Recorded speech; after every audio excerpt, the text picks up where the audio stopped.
Umar bin Khattab radhiyallahu taala anhu mengganti akad yang dilakukan oleh Abu Musa al-Asy'ari bersama kedua putra Umar bin Khattab. Hah?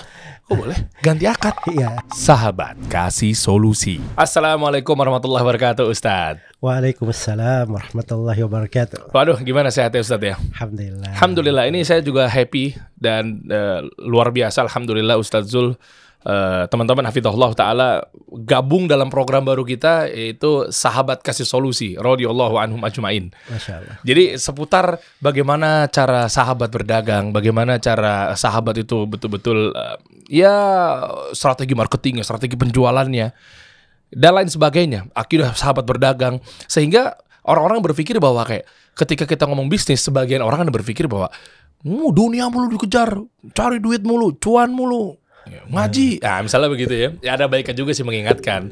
Tapi coba kita cek, apakah memang para sahabat Nabi Sallallahu Alaihi Wasallam gitu terkait dalam bermuamalah setotal apa, Ustaz? Nah, ini yang mau kita bahas.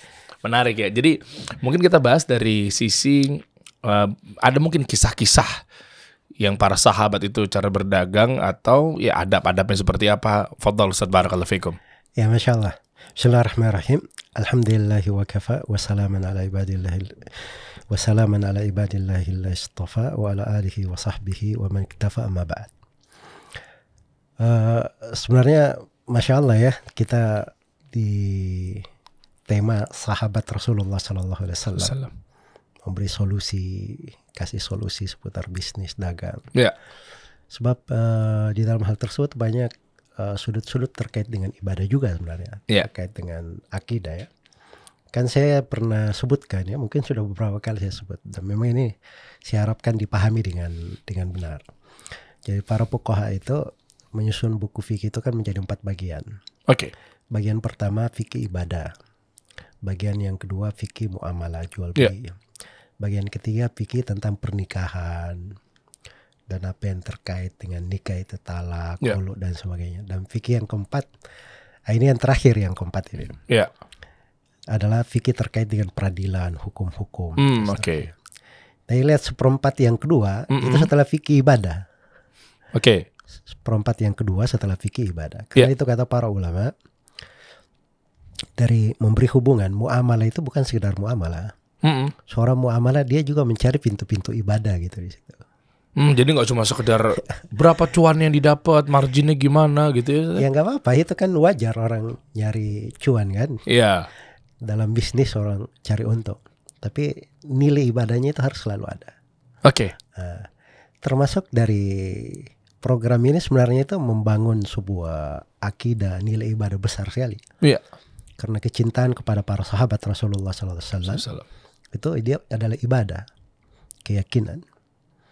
Ya, malah Anas bin Malik radhiyallahu taala anhu, ketika Rasulullah SAW bersabda, almar'u ma'aman ahabba, seseorang itu bersama siapa yang dia cintai.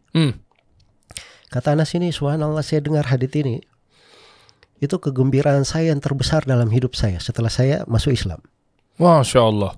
Ketika mendengar hadits ini, karena saya dari sudut amalan saya tidak sanggup seperti Rasulullah, seperti Abu Bakar, seperti Umar.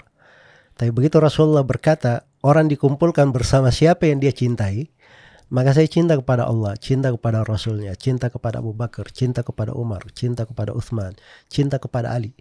Saya berharap dikumpulkan bersama mereka di sorga, walaupun amalan saya tidak mencapai ke amalan mereka. Masya Allah. Ya kan cakep kalau orang selalu ingat terhadap kehidupan para sahabat. Ya, apalagi mungkin itu di sektor kehidupan sering kita alami, bahkan mungkin kita tidak bisa lepas dari hal itu. Ya, kita hidup kan perlu ada transaksi, muamalah, bekerja, ya berproduksi, supaya ada hasil yang dengannya seorang bisa hidup dengan baik, dengan tentram. Paling tidak dia tidak tadahkan tangannya kepada manusia. Masya Allah. Itu kan sudut-sudut ibadah cakep kan.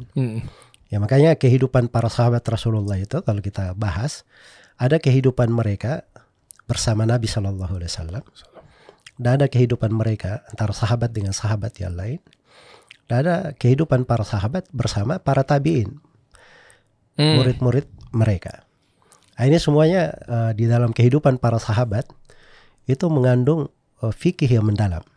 Sebab itu gambaran bagaimana mereka memahami Islam yang benar yang dibawa oleh Rasulullah Sallallahu Alaihi Wasallam. Ya, jadi kalau kita mengambil di sudut perniagaan, di sudut bisnis, bagaimana kehidupan para sahabat, maka itu insya Allah suatu hal yang luar biasa. Ini untuk yang program yang kali ini insya Allah tayang setiap Sabtu ya. Buat teman-teman semua pastikan jadwalkan gitu ya. Artinya nggak cuma dikasih solusi ini membahas mengenai podcast reguler, bisnis, muamalah yang ilmu dunianya aja Ustaz. Tapi untuk lebih mantapnya, lebih tajamnya lagi, kita harus contek bagaimana cara para sahabat berdagang. Nah itu yang paling penting. Nah mungkin yang Ana mau tanyakan begini Ustaz. Terkait dari sahabat yang hidupnya berdampingan dengan Rasulullah SAW gitu ya. Kan yang Anda dengar kan ada beberapa mungkin bagian-bagiannya atau keahlian-keahliannya. Ada yang memang sahabat ini menuntut ilmu, ada yang ahli perang, ada yang ahli berdagang gitu ya. Artinya masih juga ada muncul pertanyaan ketika yang ahli ilmu yang kita sering temukan riwayatnya Abu Hurairah radhiyallahu anhu gitu banyak banget. Ya kan, mungkin lebih banyak sedikit dibanding Abdurrahman bin Auf, Zubair bin Awam dan lain sebagainya.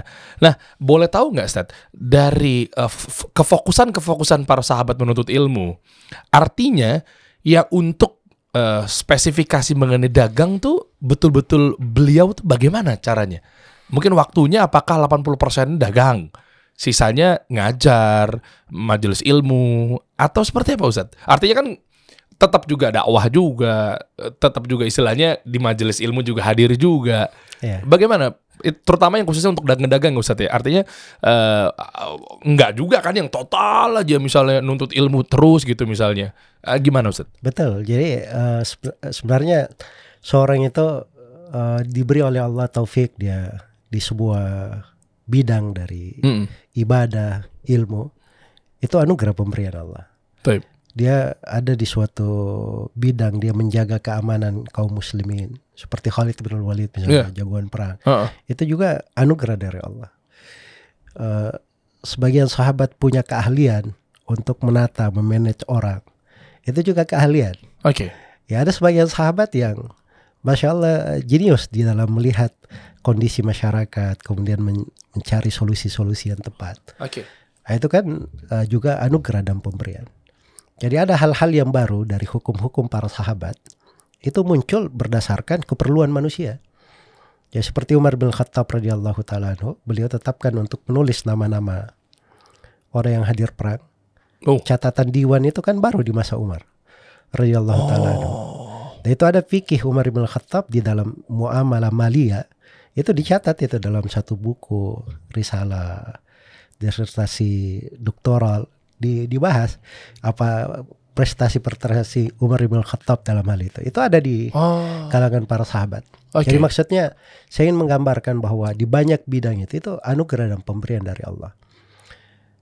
Seorang mengarah kepada spesialis khusus, itu kan pilihan hidup dan memang kadang harus fokus seperti itu. Tapi bukan artinya di hal yang lain dia tidak memiliki hal yang lain. Misalnya Khalid bin Walid, jagoan perang kan, spesialisnya di situ. Tapi bukan artinya beliau mungkin jangan ada yang berkata Khalid ini bukan ahli ibadah. Perang mulu nih nggak ngaji-ngaji gitu. Bukan ahli ilmu. Jangan dipahami seperti itu. Beliau menonjol di sini, tapi di sudut lain belum tentu beliau nggak punya andil di situ atau punya anugerah yang Allah berikan kepadanya dalam hal tersebut. Mungkin saja, tapi ada sebagian hal yang kadang seorang sahabat itu menonjol di hal tertentu. Kayak Abu Hurairah radhiyallahu taala anhu, beliau menonjol di ilmu. Iya. Dan kelihatan di sirahnya bersama Nabi itu lebih banyak bersabar beliau, mulazamah dengan Nabi. Tapi setelah Nabi SAW meninggal, Abu Hurairah panutan manusia dari sudut kebijaksanaan beliau mengatur ekonomi umat Islam. Ada juga fatwa-fatwanya Abu Hurairah. Bahkan Abu Hurairah pernah diangkat jadi gubernur. Ya, di masa Khulafaur Rasyidin. Jadi itu semuanya menunjukkan bahwa mereka ini punya keahlian dan skill di segala bidang sebenarnya. Cuman menonjol di hal tertentu itu ada di kalangan para sahabat radhiyallahu taala anhu. Jadi Nabi itu mendidik para sahabatnya. Itu rata-rata para sahabat itu punya kemampuan untuk memimpin. Oke. Ya, dan seorang pemimpin itu skillnya bukan skill orang yang dipimpin gitu kan, cuman punya skill 1, 2. Ada sebagian orang dia cuman bisa 1 saja. Kalau diganggu dengan hal yang lain nanti kacau ya satu ini. Yeah. Tapi ada sebagian orang nggak dikasih 1, 2 nggak cerah hidupnya.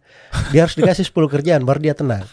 Nah itu kan skillnya lain lagi. Ya, nah itu perlu ilmu, perlu pengaturan dan seterusnya. Jadi itu sebenarnya anugerah-anugerah yang Allah berikan kepada manusia. Berbeda-beda pemberian Allah di dalam hal tersebut. Tapi kalau kita hidup membaca dari sirah para sahabat, kita akan temukan seluruh pemberian itu lengkap. Nah, itulah yang bagusnya kita pelajari di situ. Ya betul. Ya artinya bukan berarti yang memang lebih banyak cerita tentang berdagang, berbisnis kali ini ya kita fokuskan di Sahabat Kasih Solusi atau di program ini teman-teman.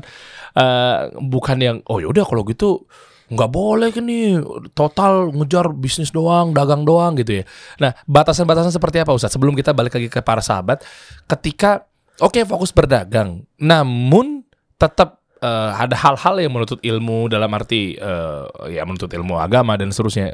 Gimana bagi porsinya Ustaz? Ya kalau masuk ke ranah bisnis, itu kan ada kadar kewajiban yang harus kita pelajari. Iya. Jadi jangan bilang masuk bisnis masuk aja. Ada hal yang wajib kita pelajari di situ. Paling tidak kita tahu hal-hal yang diharamkan dalam bisnis itu.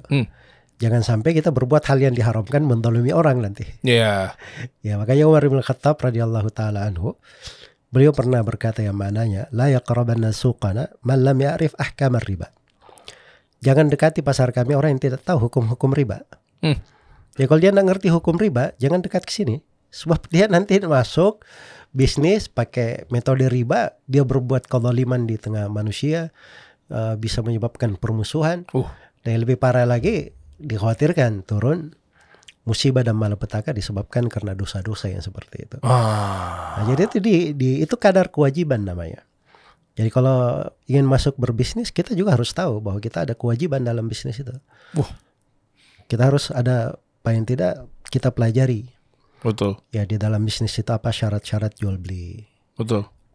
Apa yang halal itu, apa yang diharamkan itu. Paling tidak kita pernah hadir satu pelajaran untuk itu. Dan itu sudah tegak hujjah namanya. Nah, kalau ada masalah, memang gak semua orang dituntut jadi ulama ya, jadi ahli bisnis. Bisa-bisa nanti penuh nanti semuanya menjadi dewan pengawas syariah semua nanti. Iya, betul. Tapi maksudnya kalau ada masalah, tanya kepada orang yang punya ilmu di dalam hal itu. Fas'alu ahla dzikri in kuntum la ta'lamun. Tanya kepada orang yang berilmu kalau kalian tidak tahu. Ya kalau ada bisnis yang mau dia lakukan, kalau sifatnya personal, itu nggak ada masalah, dia tanya kepada ustadz, kepada orang yang ahli, yang dia bisa menitipkan agamanya ke orang yang dia tanya. Ada dia bertanggung jawabkan, ada hujahnya dia bertanggung jawabkan di depan Allah. Itu nggak ada masalah. Sebab orang ammi yang awam tidak belajar, kalau dia bertanya kepada ustadz, maka hujjah dia di hari kiamat. Ketika ditanya kenapa kamu berbuat seperti ini, dia akan bilang ustadz ini yang ngajari saya.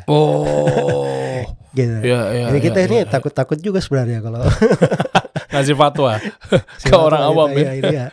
Karena seperti itu keadaannya. Ya jadi dan seorang ustadz juga ketika dia memberi jawaban, ya dia repot juga sebab paling minimal dia pikirkan bahwa dirinya itu antara surga dan neraka. Dia harus lihat di mana tempatnya dia di jawaban itu. Nah bisa juga, saya takut nih karena nanti saya kena ancaman neraka kalau saya nggak jawab. Nggak bisa, kamu diberi titipan ilmu. Ya nanti ditanya juga kenapa kamu tahu kamu nggak jawab. Itu kena juga di dalam hal tersebut. Jadi memang harus ada setiap orang itu mengetahui posisi dirinya masing-masing. Betul. Ya kuncinya ideal lah. Ya lebih ideal maksudnya dalam artian ketika yang tadi Ana dengar ucapan dari Ustadz kan, ya bukan berarti nggak mau ngasih tahu ada orang nanya, jamaah nanya ke Ustadz gitu ya, tapi ntar di akhirat bingung juga hujahnya kan, ada orang yang nanya tapi kok malah nggak dikasih tahu ilmunya malah begitu Ustadz ya. Iya betul. Atau di program ini kan kita akan bahas mengenai kisah-kisah para sahabat yang memang kita rangkum nanti menjadi dalam playlist satu persatu, kita bahas dari mulai Umar bin Khattab dan seterusnya gitu ya. Part by part lah. masing-masing nanti ada kisahnya, bagaimana Utsman bin Affan, bagaimana tentang tadi Zubair bin Awam, Tolhah dan seterusnya.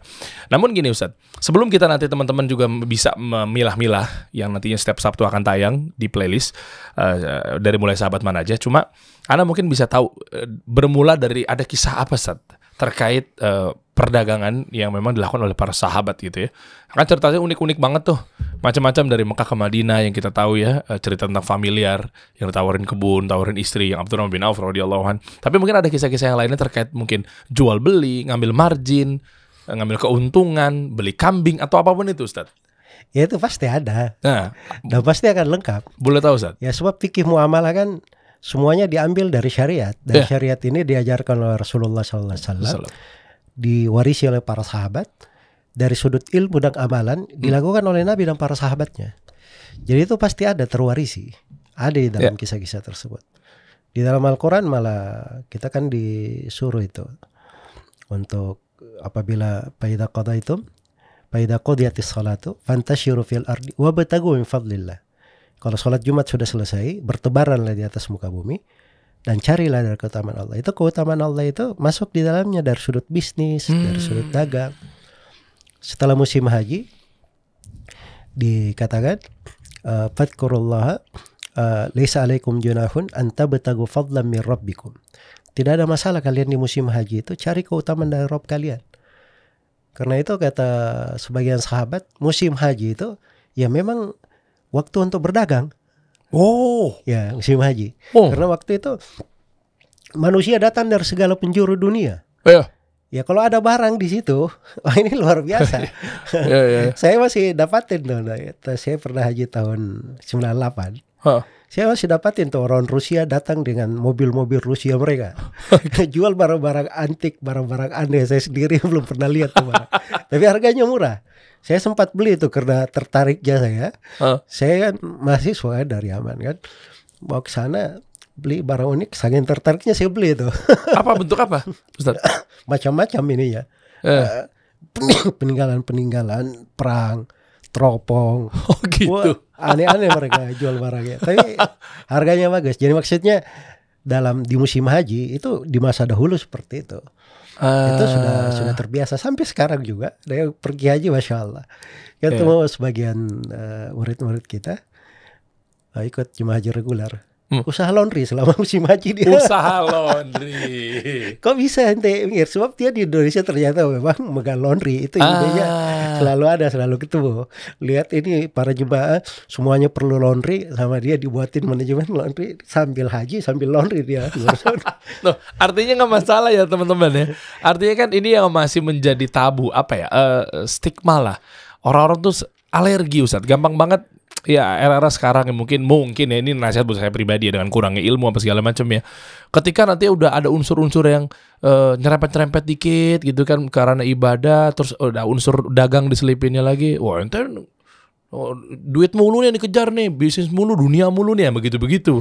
Nah tadi nyatanya Anda baru dengar haji aja banyak yang ngambil peluang untuk berdagang loh. Ya kan dibolehkan. Nah iya. Maksudnya itu Ustaz, tapi kan banyak yang mungkin belum nyampe. Apalagi kalau dengar kata haji dagang, ente gimana nih bahlul lah. Jadi ini salah lagi. Jadi saya kalau misalnya teman kita yang laundry tadi, saya pikiran saya orang yang perlu laundry.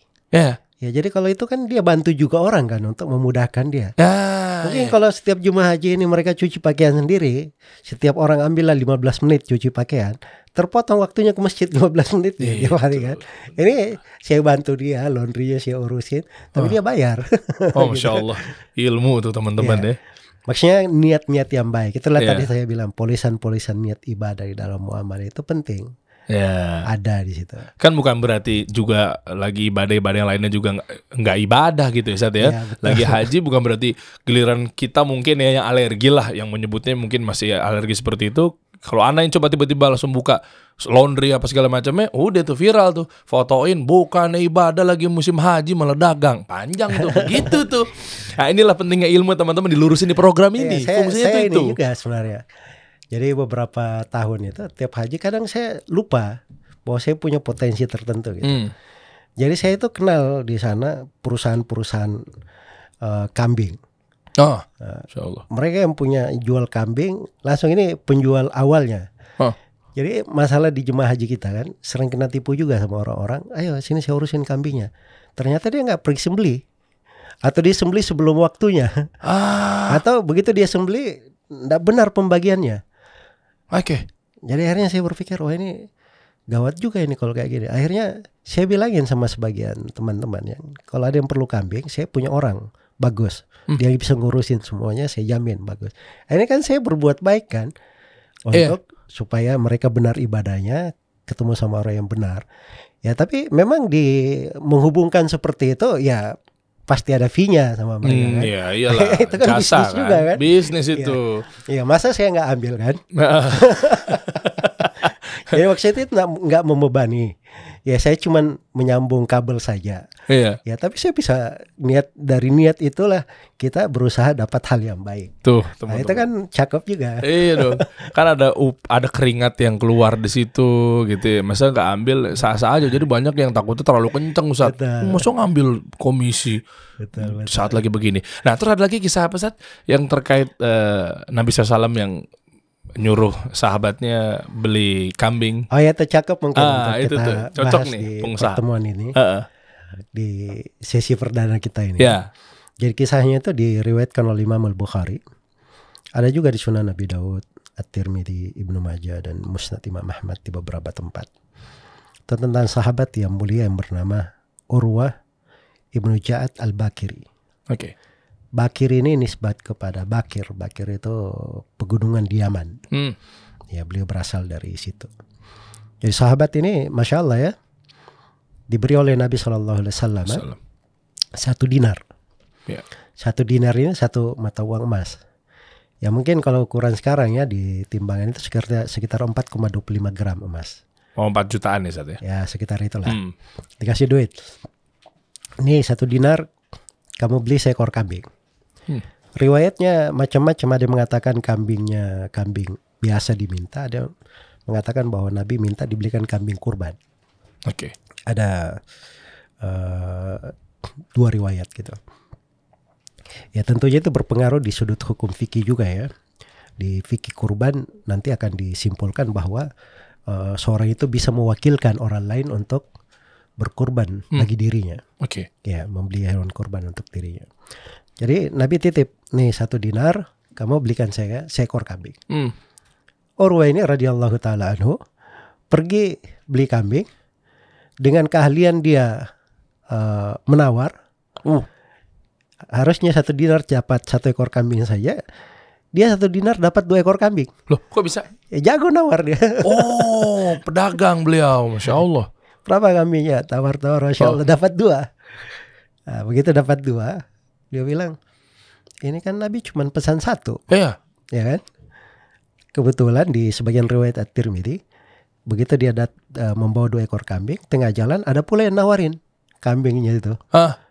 Kata Urwah, ini 1 bisa kalau antum mau beli. Akhirnya terjadilah transaksi, negosiasi.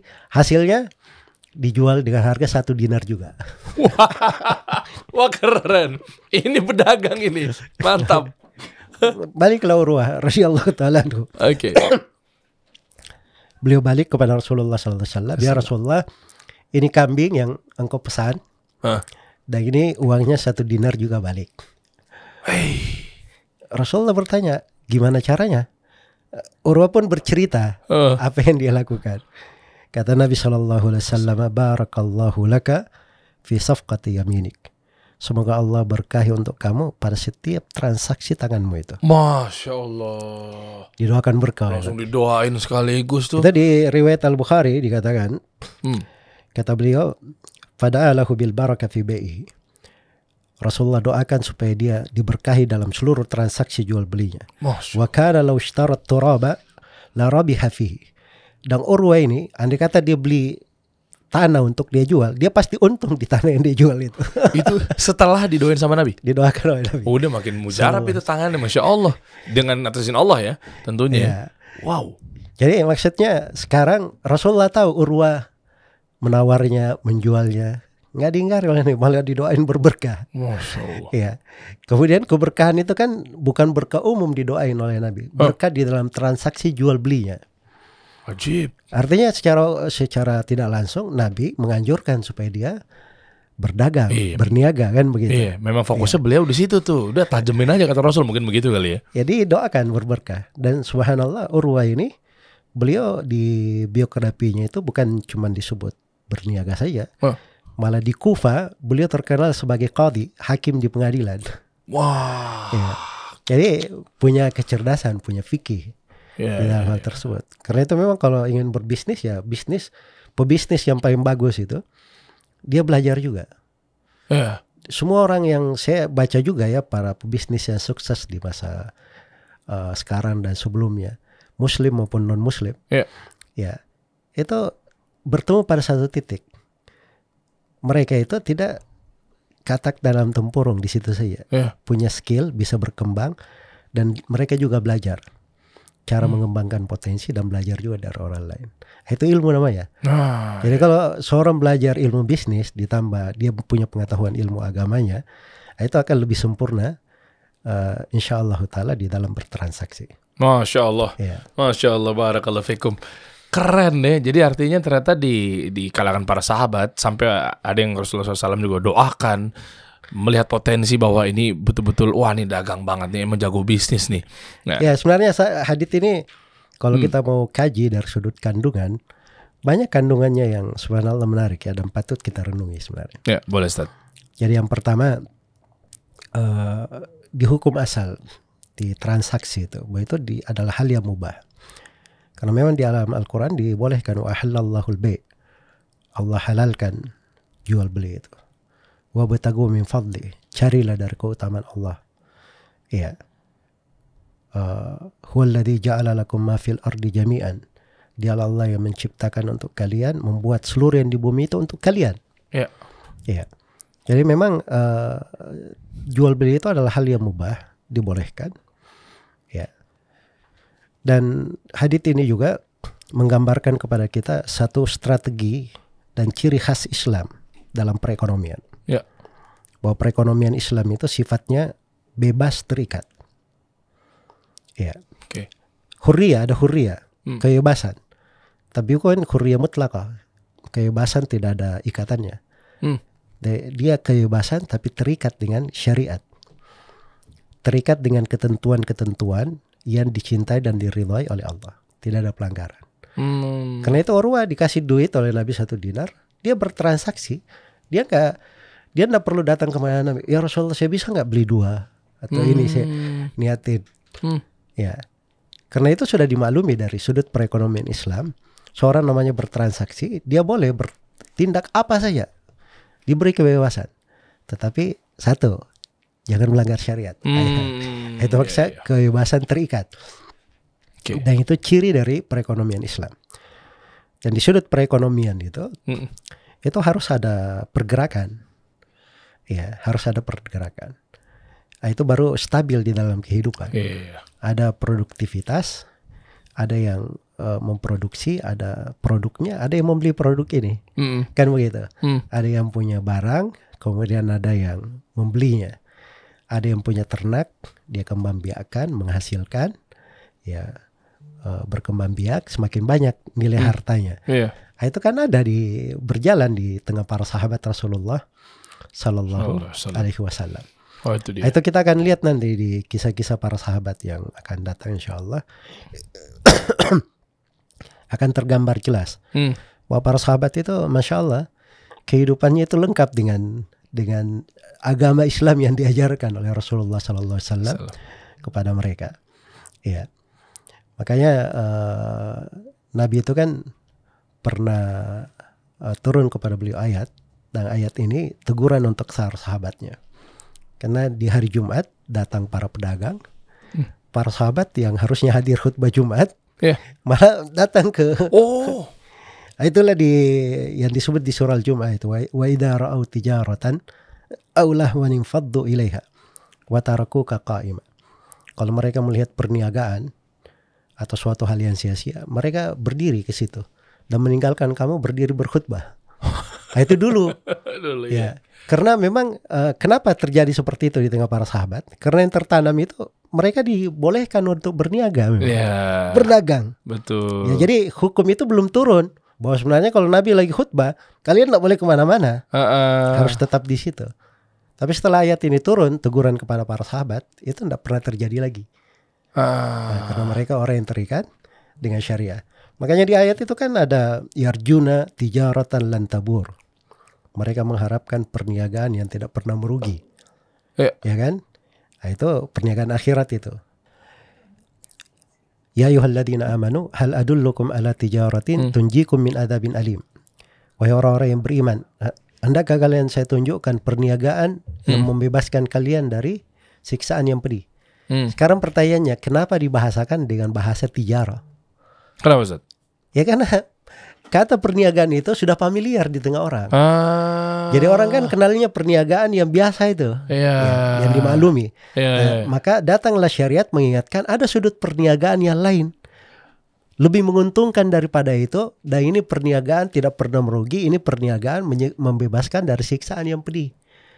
Nah, itu perniagaan bentuk yang lain. Jadi akhirnya lengkap kehidupannya umat Islam. Selain daripada menguasai perniagaan yang bersifat dunia, mereka juga kuasai perniagaan akhirat. Dua jenis perniagaan dia kuasai. Masya Allah. Jadi itulah keindahan di dalam syariat. Karena itu Rasulullah SAW ketika melihat Urwa berniaga, bertransaksi seperti ini, itu didukung dengan didoakan. Diberi keberkahan. Apa didoakan supaya diberi keberkahan? Ya oleh Allah Subhanahu wa taala. Dan doa Nabi sallallahu alaihi wasallam terkabulkan. Langsung. Ya. Masya Allah. Nah, itu kehidupan Urwah radhiyallahu taala. Kemudian di dalam hadits ini juga terdapat hukum-hukum terkait dengan wakalah, perwakilan. Tapi ini kayaknya pembahasan panjang juga kalau mau diuraikan ya, seputar wakalah, bentuk-bentuknya, hukum-hukumnya, apalagi bentuk-bentuk kekinian yang sekarang ini. Ini barangkali di kisah-kisah yang lain. Boleh Ustadz, menarik nih ya. Jadi insya Allah setiap Sabtu teman-teman pantengin aja ya. Kenapa? Karena ada macam-macam tuh kisah-kisahnya. Ini baru kisah Urwah nih, ya kan? Radhiyallahu an. Ada lagi mungkin kisah yang Umar bin Khattab radhiyallahu an, ada juga Ustadz ya. Ya, kita bahas nanti next week aja, Sabtu depan ya, Ustaz ya. Ya, sebenarnya kisah tentang dari Umar itu banyak sekali. Mungkin satu sedikit depannya aja, nanti versi lengkapnya mungkin teman-teman bisa nonton di Sabtu depan. Yang kisahnya mana, Ustaz? Yang Ya, nanti kita akan ceritakan sebuah riwayat di Muwatta Imam Malik. Ya. Di mana Umar bin Khattab radhiyallahu taala anhu itu mengganti akad yang dilakukan oleh Abu Musa al-Asy'ari bersama kedua putra Umar bin Khattab. Hah? Kok boleh? Ganti akad? Iya. Jadi itu akan datang nanti. Itu versinya banyak. Karena kita akan bicara masalah politik pemerintah dalam pengaturan dagang. Juga ada fikih di dalam akad itu kadang perlu dibenarkan sesuai dengan syariat kalau bisa dibenarkan. Kita akan datang insya Allah. Ternyata akad udah terjadi transaksi, udah akadnya misalnya akad A gitu.